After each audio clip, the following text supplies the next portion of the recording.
और पिज्जा खाएगा। कहाँ से आएंगे पैसे? अरे देख वहाँ सामने बोर्ड पर क्या लिखा हुआ है। कंप्यूटर पर काम करने के लिए एक आदमी की आवश्यकता है। भाई मैं तो जा रहा हूँ, काम करूँगा और शाम तक पैसे लाकर आराम से पिज्ज़ा खाऊंगा। जा जा, तुझे कोई काम नहीं देने वाला। हम तो घर जा रहे हैं। चल भाई सुमित।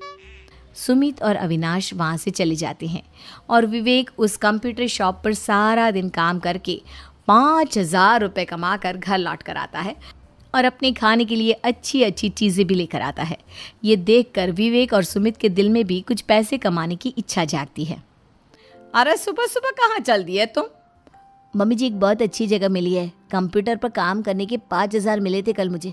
अगर रोज़ काम करूँगा तो पूरे 40,000 की तनख्वाह। अरे वाह, ये तो बहुत अच्छी बात है दामाद जी, आपको जाना ही चाहिए।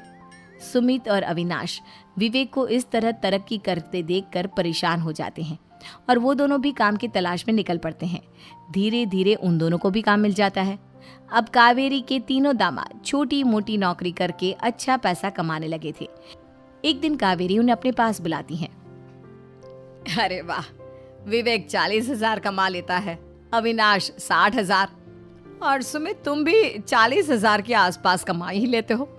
कुल मिलाकर तुम अच्छे खासे पैसे कमा रहे हो बेटा। हाँ मम्मी जी, बहुत मज़ा आता है जब महीने के एंड में मोटी रकम हाथ में आती है। पूछिए मत मम्मी जी, घर में रहकर रोटी बना बना कर और तो जैसा महसूस होने लगा था मुझे तो। हाँ बेटा, तुम तीनों की बात तो बिल्कुल ठीक है। और जानते हो, अब तुम तीनों की पत्नियां भी वापस लौट कर आने वाली है। लेकिन मम्मी जी अभी तो उन्हें गए सिर्फ 2 महीने हुए हैं। आपने तो कहा था वो 4 महीने के बाद लौट कर आएंगी।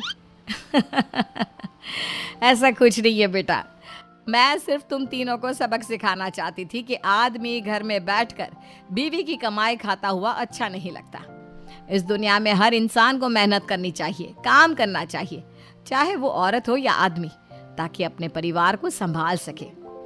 कावेरी की बात सुनकर उन तीनों को अपनी गलती का एहसास होता है और कावेरी उन्हें सच बता देती है कि ईशा, सुहाना और मोहिनी शहर में ही कहीं दूसरी जगह रह रहे थे।